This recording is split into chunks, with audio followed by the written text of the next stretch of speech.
الحمدللہ رب العالمین والصلاة والسلام علی سید الانبیاء والمرسلین وعلی آلہ واصحابہ الطاہرین الطیبین الی یوم الدین.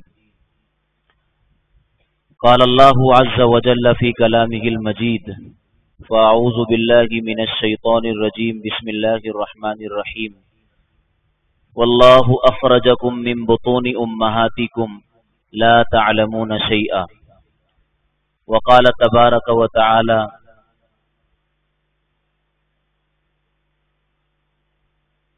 قل هل يستوي الذين يعلمون والذين لا يعلمون انما يتذكر اولو الالباب. صدق اللہ العظیم. عزیزان محترم، طالبان علوم نبوت، جامعہ اسلامیہ اشاعت العلوم عقل کوہ میں تمام جدید و قدیم طلباء کی حاضری اور آمد اللہ تعالیٰ آپ کے لیے، جامعہ کے لیے باعث برکت اور سعادت بنائے، اور آپ کی آمد پر ہم آپ کو اہلاً و سہلاً و مرحبا کہتے ہیں اور خوشیوں کا اظہار کرتے ہیں. یہ میرے اور آپ کے لیے سب سے پہلے مقام تشکر ہے اور شکر و گزاری کا وقت ہے کہ اللہ تعالیٰ نے 2 مہینے کی طویل تعطیلات کے بعد پھر سے ہمیں خیر المشاغل تعلیم و تعلم میں لگنے کی توفیق عطا فرمائی. آپ نے اپنے گھر سے جو سفر شروع کیا، یہ آپ کی زندگانی کا سب سے خوبصورت سفر ہے، سب سے حسین سفر اور سب سے زیادہ سعادت مند سفر، سب سے زیادہ باعث اجر و ثواب سفر اگر کوئی آپ نے کیا ہے تو وہ جامعہ اسلامیہ اشاعت العلوم عقل کوہ کی طرف تحصیل علم اور طلب علم کے لیے جو آپ نے کیا ہے، یہ سب سے مبارک سفر ہے آپ کا. اور یہ آپ کا جامعہ کی طرف سفر نہیں ہے، بلکہ یہ سفر آپ کا جنت کی طرف ہے. اور اللہ تعالیٰ کہتے ہیں سارعوا الی مغفرۃ من ربکم وجنۃ عرضها السماوات والارض اعدت للمتقین. دوڑو اس جنت کی طرف، اس وسیع مغفرت کی طرف، اور اس جنت کی طرف جس کی چوڑائی اور لمبائی آسمان و زمین جیسی ہے، عرضها السماوات والارض. تو گویا آپ نے یہ سفر عقل کوہ کی طرف نہیں بلکہ جنت کی طرف کیا ہے. اور حدیث پاک سے اس کی تائید ہوتی ہے جو مشہور ہے، جو آپ سنتے ہیں، من سلک طریقا یلتمس فیہ علما سہل اللہ بہ طریقا الی الجنہ. ایک واضح بات ہے، بالکل جنت کا سفر آپ طے کر رہے ہیں تو مبارکبادی کے قابل ہے آپ لوگ. شکر اللہ کا بھی کیجئے جس نے توفیق بخشی، آپ کو توفیق عطا کی، آپ کے والدین، ذمہ داروں کو، پیرنٹس کو توفیق عطا فرمائی. ان کے دل میں یہ جذبہ اور داعیہ اللہ تعالیٰ نے پیدا فرمایا کہ آپ کو ایک صاحب کمال، صاحب علم و کمال اور صاحب مرتبہ انسان بنانے کا انہوں نے فیصلہ کیا ہے نا. ورنہ آپ میں سے ہر ایک کی تقریباً کچھ کو چھوڑ کر ایسی عمر ہے جو اپنے والدین کو منتھلی اور ہفتے میں کچھ نہ کچھ روپیہ اور پیسہ کما کے دے سکتے تھے کہ نہیں؟ لیکن آپ کے والدین نے آپ کے لیے ایک بڑا فیصلہ لیا اور بڑا اچھا فیصلہ لیا. یہ فیصلہ نہ صرف ان کے لیے بہتر ہے بلکہ آپ کی پوری زندگانی کو تابناک اور روشن بنانے کا فیصلہ جو آپ کے والدین نے لیا ہے کہ آپ کو طلب علم کے لیے ادارے کے حوالے کر دیا. لیکن بڑے جگر گردے کے ساتھ کیا ہے انہوں نے آپ کو ادارے کے حوالے. دل پر بڑا پتھر رکھ کر کے کیا ہے. اپنی محبتوں کو گویا انہوں نے کچل کر کے دبا کر کے اور اپنے دل کو مسوچ کر کے اور آپ کی ساری یادوں کو خیرآباد کر کے آپ کے مستقبل اور فیوچر کو بنانے کے لیے آپ کے والدین نے ایک قربانی سے معمور اور مشقت آمیز فیصلہ آپ کے روشن مستقبل کے لیے انہوں نے کیا ہے. تو جس طریقے سے آپ اللہ کی شکر گزاری کریں گے کہ اللہ نے ہمارے والدین کو یہ توفیق بخشی کہ انہوں نے ہم سے کموانے کا فیصلہ نہیں کیا،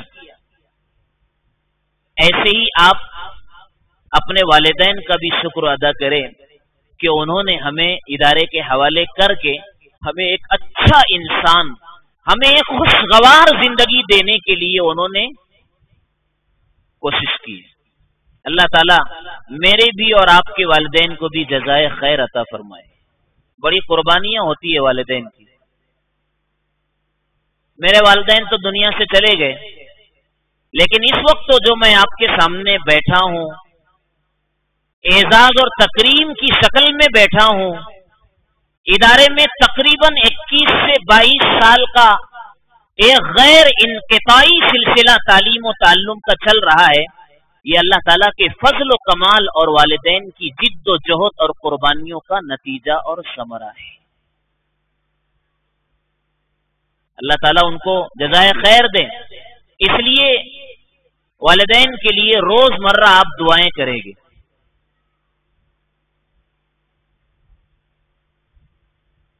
دیکھیے ہمارے پاس کوئی علم نہیں ہے. ہم ماں کے پیٹ سے جب آتے ہیں تو ہمارا علم و عدم ہے، علم ہے ہی نہیں. ہماری اصل و عدم ہے، عدم. اللہ تعالیٰ کہتے ہیں لا تعلمون شیئا، تم کچھ بھی نہیں جانتے. واللہ اخرجکم من بطون امہاتکم لا تعلمون شیئا، تمہیں کچھ نہیں آتا. ہاں ایک چیز آتی ہے جو تمہاری ضرورتوں کو پورا کرنے کے لیے ہم پیدائش کے وقت سے دے دیتے ہیں. رونا آتا ہے، اور ساؤنڈ اگر کسی کا خطرناک اگر ہو، ولیوم اگر بڑا ہوا ہو تو سارے گھر کو اٹھا لیتا ہو.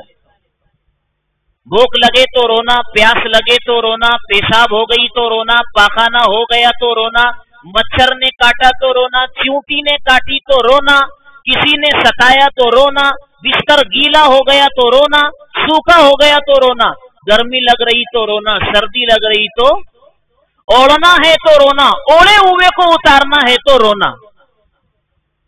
ایک چیز دی تھی اللہ تعالیٰ نے، یہ وہ کمال درجے کی چیز اللہ تعالیٰ بچپن میں انسان کو عطا کرتے ہیں، اس کی معصومیت اور طفلانہ زمانے میں، کہ اس راستے سے اس کی ساری ضرورتوں کو اللہ تعالیٰ پورا کرتے ہیں، رونے کے راستے سے. یہ بتانا چاہتے ہیں کہ اگر انسان اللہ کے سامنے اس طرح آنسو بہانے کا اگر عادی بن جائے تو جیسے اللہ نے بے سر و سامانی کی زندگی میں بچپن میں اس کو سب کچھ رونے پر اس کی ضرورتوں کو پورا کیا ہے، باشعور ہو کر عقل مند انسان بن کر اگر رونے والا بن جائے تب بھی غیب سے ساری ضرورتیں اس کی پوری ہوگی. یہ رونا اللہ تعالیٰ کو پسند ہے. یہ بات دوسری ہے. میں یہ کہنا چاہتا ہوں کہ ہماری ابتدا عدم سے ہے، بیچ میں کچھ علم ہے، اس کے بعد پھر عدم ہے. دو عدم کے درمیان ایک ہلکا سا وجود ہے ہمارا. پہلے کچھ نہیں تھے. هل اتى على الانسان حين من الدهر لم يكن شيئا مذكورا، کچھ بھی نہیں تھا. یہ تو پہلا ہماری ابتدا عدم ہے، پھر ہلکا سا وجود ہے، کمزور سا وجود ہے،